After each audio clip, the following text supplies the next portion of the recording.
Mother's Day is around the corner, and as the mother of 5, I like to have moms on the show at this time of year. Today we have a current resident in internal medicine, future hematologist oncologist, mom, and inventor of the Smile Score, a tool to help patients and healthcare providers simplify and prioritize health in their lives. And yes, she's also mommy to a beautiful little girl. Tune in to learn more. Welcome to the 310th episode of Admissions Straight Talk, Acceptance podcast dedicated to graduate admissions and helping you approach the application process thoughtfully and successfully. I'm Linda Abraham, the founder of Accepted and the host of this podcast. My mission and passion is to help you show that you both fit in at your target schools and are a standout in the applicant pool. The result? You get a message one day that causes you to jump up and down shouting, "Yes, I'm in!" And not only in, but in at the best program for you. The featured resource for today's podcast is 5 Fatal Flaws to Avoid in Your Med School and Secondary Essays. It's May and prime time for writing and polishing med school personal statements. And in a couple of months, you'll also be facing a flood of secondaries. Download this free guide to avoid the mistakes that contribute to the rejection of many med school applicants, both in their primary and secondary applications. To download, go to accepted.com/310download, where you can get it directly, or find the link in our show notes at accepted.com/310. Our guest today is Dr. Laura Vater. Dr. Vater did her undergrad at Notre Dame, majoring in biological sciences and poverty studies. She earned her MPH at the University of Pittsburgh and her MD at the Indiana University School of Medicine, where she is currently a resident in internal medicine.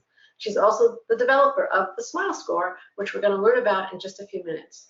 Dr. Vater, welcome to Admissions Straight Talk. Hi, Linda. Thanks so much for having me today. My pleasure. Thank you so much for joining me. Now, can you tell us a little bit about your background, how you got interested in medicine, where you grew up, and what you like to do for fun when you're not doing medicine? Absolutely. So all of my family is originally from Minnesota, and we moved to Indiana when I was a child with my dad's job.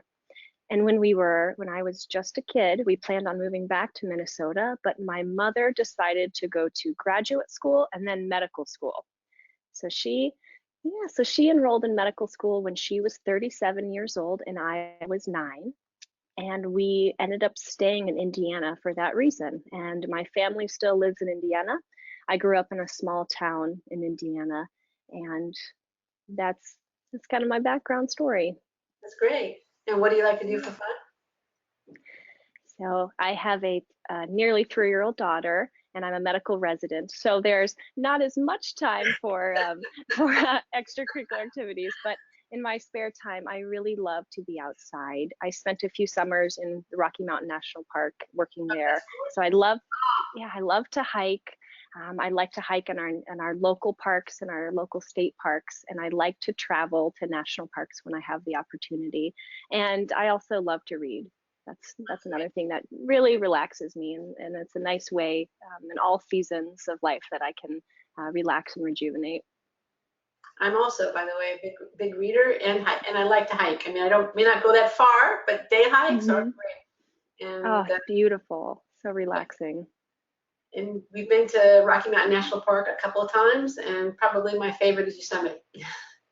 Oh my goodness, my husband and I this was a bit ambitious, but we took a 7,000-mile road trip for a honeymoon.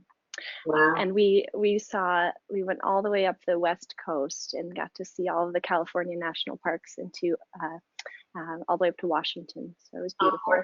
You're also in the Columbia National Park and Mount Rainier, all those places. Have you ever been absolutely. We're going to get back to admissions in just a second. Have you been to the Grand Tetons? I have been to the Tetons. They're just spectacular. It looks like they shouldn't even exist within the United States. Somebody painted it, right? It's spectacular. Yeah. Okay, let's get back. We could go on like this for a long time. I could. But let's get back to admissions, because I think that's what our listeners are more interested in. Absolutely, sure. How did you know you wanted to be a doctor? So my mother always says that I knew I wanted to be a doctor before she did, and that I actually convinced her to go into medicine. From a very young age, I was interested in the field. I had a very close friend, actually a coach, when I was a kid that was diagnosed with metastatic cancer when she was very young, and she allowed me to observe her surgeries, go to chemotherapy with her. And I was actually with her when she passed away. And that was such a meaningful experience in my life that I decided I want to be that person that helps someone navigate a very serious illness, to be that person who lets them know they're not alone in that. That was such a meaningful experience that it has shaped the rest of my life and my decision to pursue medicine. I also want to just point out to listeners that your comment is very different from I want to help people. You know, you had a very specific niche that you wanted to help, and you knew it, and you could relate it to a personal experience. And it really is. It's very different from the rather generic I want to help people that is so often Sure. the answer given to why do you want to go into medicine. And it's that the I want to help people is necessary but insufficient for choosing medicine. Absolutely. The I like science, I want to help people are very, very important things. If you really like those two things, medicine will likely be a very good fit for you. But being able to relate it to a personal experience and dive deeper into really why you want to go through this rigorous path is very important. Absolutely. I sometimes tell people, who respond when, why do you want to go into medicine? I want to help people. I say, when my toilet gets stopped up, the plumber comes over and he's a big help. You could be a plumber, be a lot less time. And an important service, right. And part of service, absolutely. And then we really do dig deeper. But what was the hardest part of the med school application process for you? So I went to Notre Dame for my undergraduate degree and pursued a science degree. I had a great experience at Notre Dame, and I had a lot of exposure to global health and public health when I was there. And so I wanted to pursue that first before I went into medicine. And so I took 3 years between undergraduate and medical school. So when I came to apply for medical school, I was taking the MCAT a few years after I had taken all of these rigorous science courses. And so looking back, I wish that I would have taken the MCAT when that information was fresh, and then it would have made my application process easier. So during my graduate program in public health, I was studying organic chemistry and physics again, and these things that I knew so well a few years ago, but that those details can sometimes elude us if it's been a few years. And so the relearning the rigorous science information and then having that responsibility to do so and to perform well in the MCAT while I was in my graduate program, that made the process a little bit more challenging for me. Right. And you chose to do a gap year. Did you know, well, you said you knew all along you wanted to go into medicine, that you wanted to become a doctor. So why did you choose to do a gap year and then the MPH and then go to medical school?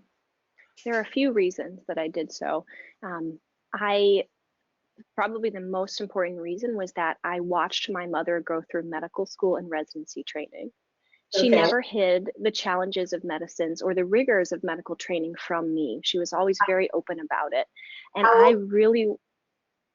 old were you at the time that she, let's say, started medical school or finished with, So she went to medical school at age 37 and I was 9. And she finished her internal medicine residency when I was 16. Starting my junior year in high school is when she started practicing medicine. Got it. Okay. I'm sorry, I didn't mean to interrupt. But... No, absolutely. So I had grown up rounding with her. She even took me to the cadaver lab when I was a kid. So I had this experience as a kid that was very different. And it just facilitated my interest even more in medicine. So all along, I really knew it was the right field for me, but I knew how challenging it would be. And my friends that had gone straight through had always said to me, there's no harm in taking some time to pursue your other interests. So I was very interested in global health and public health throughout my undergraduate program. And so during my senior year, I decided to spend a year teaching in Haiti. And Notre Dame does this really interesting thing for their seniors. They have a career fair, and then they also have a service fair. So they really encourage their graduates to pursue service and see it and they value it just as highly. And so I went to the service fair, and this was the time when Haiti had just had this large earthquake back in 2010. And there was all of this need for support. There was a cholera outbreak in Haiti, and I did not have any clinical skills at the time. I just had a biology degree, but there was a school in Haiti, Louverture Cleary, run by the Haitian Project, that said we need teachers and we need help with our community health programs in our community. And so it felt like a wonderful fit for me with my interest in global health and public health as well, and sounded like such a wonderful opportunity to pursue something very different and to have a lasting impact in the lives of other people. And so that was the gap year, and then you did the MPH. Did you know all along you were going to do an MPH? Why did you want, was that a result of your experience in Haiti? How did that fit into your ambition? My advisor in college was a public health expert. So he had an MPH and then a PhD in public health. And he, from the very beginning, had introduced me to public health concepts that I really had not been exposed to elsewhere within science. And it was very interesting to me to think about prevention and public health rather than, I'm sure you've heard of this model, but in medicine, we often, in public health, refer to this model where people are falling into the river, and the hospital or the ICU, this is people that are downstream, and we're pulling people out of the river, but who is walking upstream to understand why people are falling in the river in the first place? And so that's really what public health and preventive medicine do, is they look upstream and they look at the socioeconomic determinants of health. They look at ways that we can make our population healthier and therefore happier by behavior change, by social justice initiatives. And that was so interesting to me. And I wanted that experience before going into medical school to frame the rest of my training. And I'm very grateful that I did that. Well, that would also, I think that would give you the opportunity really to frame all your curative education, because fundamentally doctors are involved once people get sick, with a frame of reference around prevention, wouldn't it? Absolutely. It gave me such a different perspective from my peers that had gone straight through. They are wonderful doctors.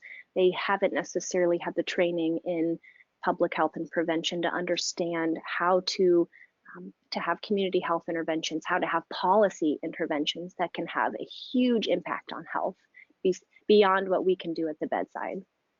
Okay. And what did you like best about your medical school experience at Indiana University School of Medicine? I had a wonderful experience. What's that? You must have liked something. You stayed. Absolutely. So Indiana University School of Medicine has this model where they have 9 regional campuses across the state. I had a very small medical school class at the Notre Dame campus for my first 2 years, and my husband was doing his MBA at Notre Dame at the time. So it was a wonderful fit. It was fantastic to be back on Notre Dame's campus as a graduate. Yeah. And at the School of Medicine, I was at the regional campus in South Bend. I had all of the Notre Dame professors, some of whom had taught me in undergrad, and I had very personalized help with studying and all of the resources, including research resources from the University of Notre Dame. And then when I transitioned to Indianapolis for my second 2 years of medical school, I had the opportunity to be integrated into this academic medical center and to understand the hierarchy of having staff physicians, residents, interns, and medical students, and really understanding what that looked like. And that has helped me so much as a resident now. And I had a wonderful experience as a medical student. I felt so supported and empowered, and that teaching was very much valued and emphasized. That's wonderful. What would you have liked to see improved as a med student at university? So just to summarize, you liked the fact that you were on 2 different campuses. You felt that gave you opportunities? It did. It gave me a small class size, which gave me more personalized attention from my instructors. And then in my second 2 years, it allowed me to have that academic medicine experience. Great.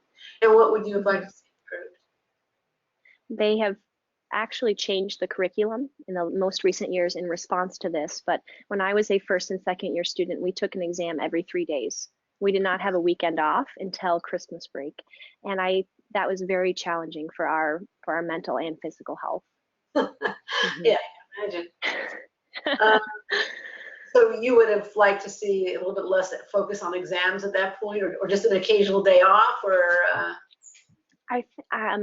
A better balance of ensuring that students have enough time to connect with their loved ones and to take care of their health, in addition to supporting their learning.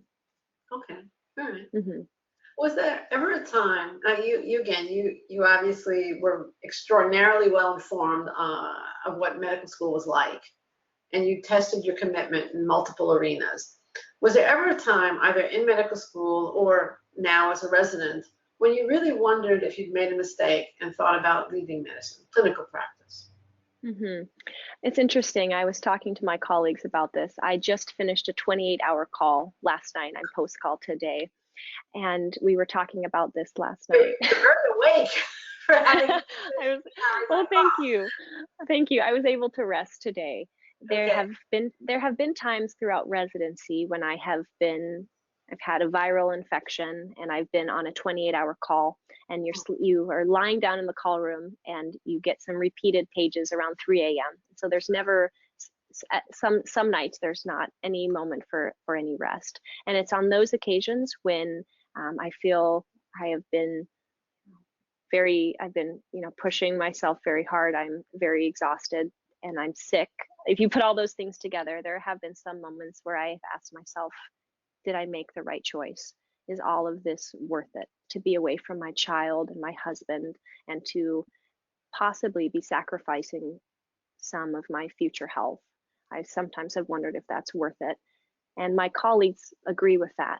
And we have found strategies to rest, and that's part of the reason I know we'll get into that I've created the SMILE score. But having a strategy when you feel that way is extremely important, a way to refocus your thinking and to be able to make healthy choices in a rational way, so that you can feel better. So that has never been a lasting sentiment. It's always been, and it's been very rare throughout residency. I've had more than probably 30 28-hour calls at this point, and it's only happened a few times. Almost always happens when I'm also fighting a viral infection, but it does happen on occasion. Mm-hmm. I mean, I always like to ask this question, not to be negative, but so that medical students and pre-meds will know that these sentiments are normal. And I would hazard a guess, I don't always ask the question of other professions, but that they occur in other professions, right? Not every day as an admissions consultant is delightful. Exactly. But I think probably the highs and lows in medicine and the demands in medicine are more acute. So I would think that that's why I probably tend to ask this question most of pre-meds and medical residents and young professionals in medicine. But yeah, that makes sense to me. If you're tired and sick, you're not going to be very happy. Absolutely. And the interesting thing is that the research supports that. There are known factors that influence our health, and if they're missing in our lives, it is completely understandable why our mood would be lower, why we would not feel well. And there is a large impetus within the field of medicine, especially among young professionals and trainees, to make changes for our future students and trainees, to make the work hours more humane and to try to decrease some of these demands on their time that preclude them to be able to take care of their health. Right. I know, especially some of the newer medical schools and the newer curricula in medical school are addressing wellness as a topic. I mean, they're addressing the issue head on, with a definite commitment to addressing it, to ensuring the wellness of medical students. And this leads right and directly to the SMILE score. So how did you develop the SMILE score, and what is the SMILE score? In medical training, I was taught to use memory devices to learn important information. If you're studying for our first board exam, which is called step 1, the amount of mnemonics that you're taught to remember very specific things about bacteria and other pathophysiological processes is almost laughable. But we have no memory tool to help us prioritize our health. And that was very striking to me. Throughout my training, I have known what behaviors are going to make me healthy, but I have at times been inconsistent. And especially when I'm post-call and very tired, it has been in the past hard for me to recall what are the things I need to do to make myself feel better. So in response to those things, being a mother, being a medical resident with a lot of demands on my time, I created a very simple tool to support my health, and I named it the Smile Score. It's a daily self-assessment. It takes less than a minute, and I do this every day to assess how I'm doing prioritizing my health. So the S stands for sleep enough. This usually means trying to sleep at least 7 to 8 hours a night, taking naps on a post-call day, and really prioritizing sleep as an important component of health. And for memory as well. The M stands for move or movement. So I ask myself, was I active today? This doesn't necessarily mean I have to go to the gym and exercise, but did I spend a 15-minute block running the stairs on call, or trying to be active through walking the halls, or finding some way to integrate movement into my daily life? The I stands for inhale and exhale. So this to me is, did I take at least a few moments to do some deep breathing, or even better, take some moments to meditate, to be mindful, or to find another healthy way to de-stress, such as going for a walk outside or reflecting on good literature. The L stands for love and connect. It's really interesting that social isolation is just as bad for our health as smoking or having high blood pressure. And in medical training, we often isolate ourselves because we think we need to focus only on our studies, but that's actually very poor for our health. So I ask myself each day, did I meaningfully connect with another human being? Sometimes that's a patient or a colleague or my family, but that's a way to remind me that connection is a very important part of my health. And then the E stands for eat to nourish my body. Did I choose the donut that was left on the table post-call, or did I go downstairs and actually provide myself a meal that can nourish my body? And so every day it's a score from 0 to 5. I'm very gentle with myself. I know that I'm not going to be perfect, and sometimes a post-call day, it could be a 0 or a 1. And often when my score is low, my mood and energy levels are also lower. So the Smile Score provides me an objective measure, a tangible way to assess if I'm taking care of my health, and then to take steps to make healthier choices. Is there interest in the Smile? Have you trademarked it or service marked? I guess it is automatically service marked. Have you registered it? Is there interest in it from medical schools, either starting with Indiana or other programs? It sounds like an incredibly easy tool, Yeah. So I spoke with our wellness curriculum advisor at our medical school, and he was just blown away by this idea. And so he recommended I trademark this idea and copyright this idea. So I have done both of those things. Good. We are integrating this into our wellness curriculum at Indiana University School of Medicine within the internal medicine residency. And it's been very fascinating that there has been interest in the Smile Score from many others that I did not anticipate. So out in California, there are physicians that have included this within a health curriculum for youth. There have been some physicians that are teaching this in their clinics for their patients as a way to live a healthealthier lifestyle. And then other residents across the country and young physicians and medical students as well have started to use this and have said, this has really helped me. It's a simple tool. It's not rocket science. It's very simple, and therein lies its benefit, is that we can do this daily as a self-reflection to make steps to be a little healthier each day. I'm thinking of, we unfortunately have an elderly relative right now who was doing fine for a while and then just started to decline. And, I was thinking as going through he did not eat well, he did not exercise, and the last few months he was cutting himself off from other people. Not his family. He definitely very much appreciated and liked being with his family members, as long as there weren't too many of them all at once. Especially the younger members sometimes got a little bit hard for him. But, you know, and I think again, his health has taken a turn for the worse. But before this last change in his condition, he was diagnosed as being depressed. And it you know, again, I was just kind of running through the list, the smile list, as you were talking, and you know, for weeks, months, maybe he kind of wasn't doing it. Maybe years for some of those categories. Yeah, and that's absolutely true for some of my patients as well, that there's a lot of emphasis in our country on once you're sick, then we'll treat the disease you have. And we have incredible treatments to treat chronic diseases. But if you look into the data, if you look into the research on what makes people live longer lives and happy lives, it really gets down to those 5 key things, those 5 key behaviors. Is there interest in using the SMILE score for the population, the general population?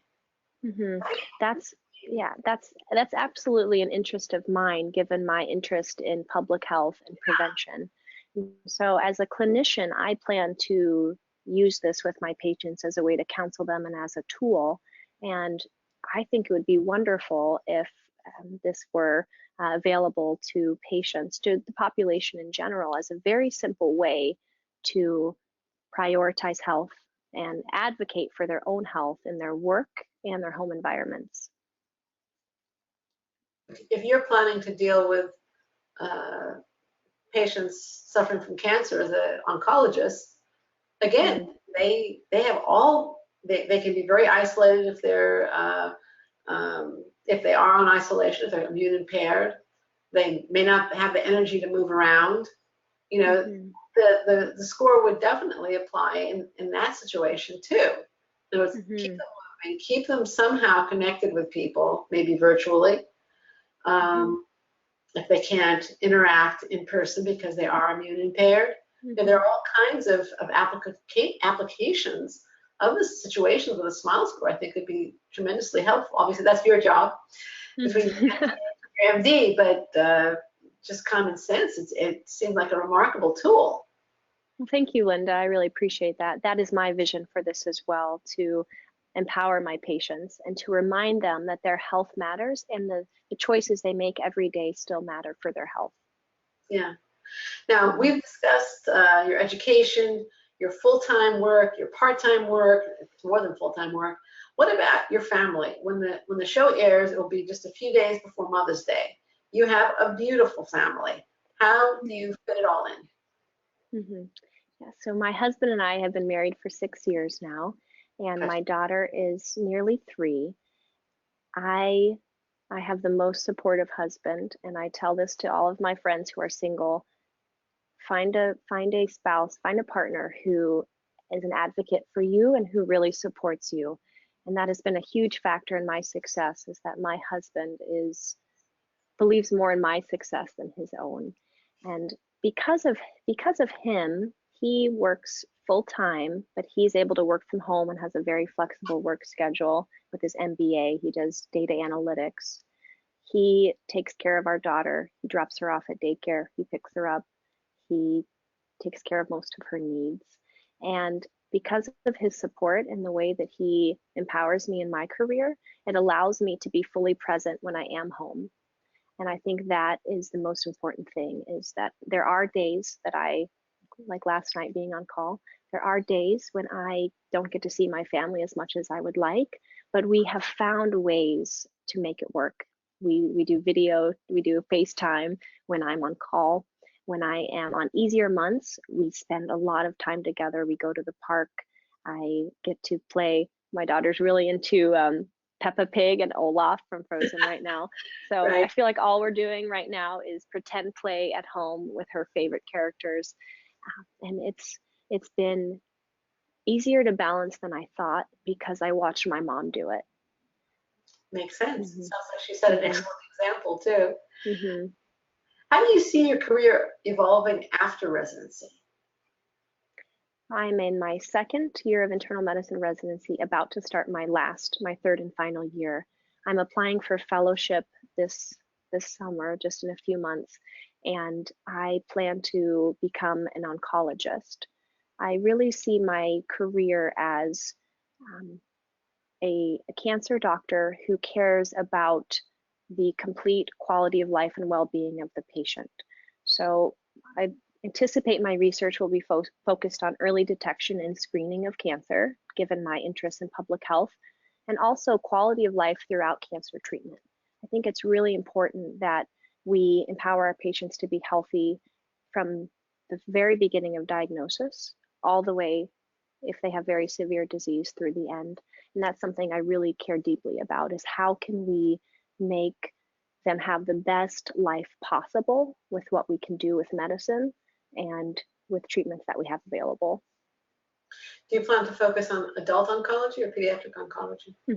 Yeah, so I will be an adult oncologist and will likely specialize in either breast or lung cancer. Got it. Okay. And is there anything you would have liked me to ask you? Well, a lot of my friends who don't have children or who aren't married yet always ask me this question, so I think it might be of interest to your audience. Wonderful. When is the best time? When is the best time to have a child in medicine and in medical training? Okay. So I'm going to share the answer that my long-term mentor, Yael Shanker at University of Pittsburgh, she's been my research mentor for 9 years. I asked her this question back in 2011. When is the best time to have a child in medicine? And she said to me, have a child when you're ready. When you and your partner are ready to have a child, because there's never a great time in medicine. So for us, we had my daughter during my 4th year of medical school, and I was able to spend 8 months at home with her because of having research months and online electives. So that was a wonderful time. And others say that during fellowship is a good time to have a child. But the best time to have a child in medicine is when you and your partner are really ready. I would agree with that. And sometimes I had 6 children. Unfortunately, one passed away from cancer, from leukemia. Oh, I'm so sorry. Thank you. But I now have 5 adult children and 15 grandchildren. And wow, that's wonderful. Sometimes I hear people talk about how they want to have a child at this month or this time of year or this whatever, and I'm like, you can't quite schedule it. It's not like right.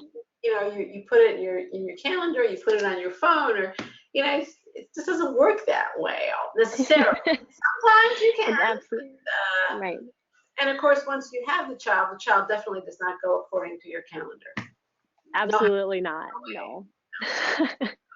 Absolutely not. And I think in medicine, we learn from the very beginning, we learn genetics. We learn that as we get older, the risks of congenital malformations increase. And so we have men and women who are learning all of these harms that can happen if you delay childbearing for too long, but then they're also thrown into these rigors of medical training. And so it's actually an interesting dichotomy, but I think it's very important for women and men to know their options for fertility and to really to have a child when they're ready and to plan ahead if they're deciding to wait to have a child until later. Right, I agree. And you obviously have a much more medical basis upon which to agree, but there are certain things you can plan a little bit for, and then the rest you just got to deal with as it happens. Absolutely. If you can plan when you have the child, that's fine. But once they come, all bets are off. All bets are off. Oh my goodness, isn't that the truth? Love whatever you get. Absolutely. Yeah. Anyways, Dr. Vater, I want to thank you. I think we're just about out of time. I want you to thank you so much for sharing your story and your insight, and particularly teaching us about the SMILE score. I think that's fascinating and a wonderful, wonderful tool. And thank you mostly for being so generous with your time a day after this very long call. Where can listeners find you online and learn more about you and your SMILE score and everything else going on? So I try to be active on social media to empower young providers and to help them understand what it might be like to have a family within medicine. And so I'm on Instagram at Doc Laura Vater. And I also have a website for the Smile Score, which is thesmilescore.com. Okay, we'll link to Dr. Laura Vater's sites as well as other resources related to this podcast from accepted.com/310. Listener, thank you too for joining Dr. Laura Vater and me for AST's 310th episode. And now a final reminder and a favor. Please remember to download your free copy of 5 Fatal Flaws to Avoid in Your Med School and Secondary Essays. And that way you'll know what to check your essays for and how to avoid these issues in them. And the favor, if you find the show worthwhile, please tell a friend about Admission Straight Talk. They'll thank you, and so do I. Thanks again for coming. This is Admission Straight Talk, produced by Accepted, and I am your host, Linda Abraham. I'll talk to you again next week.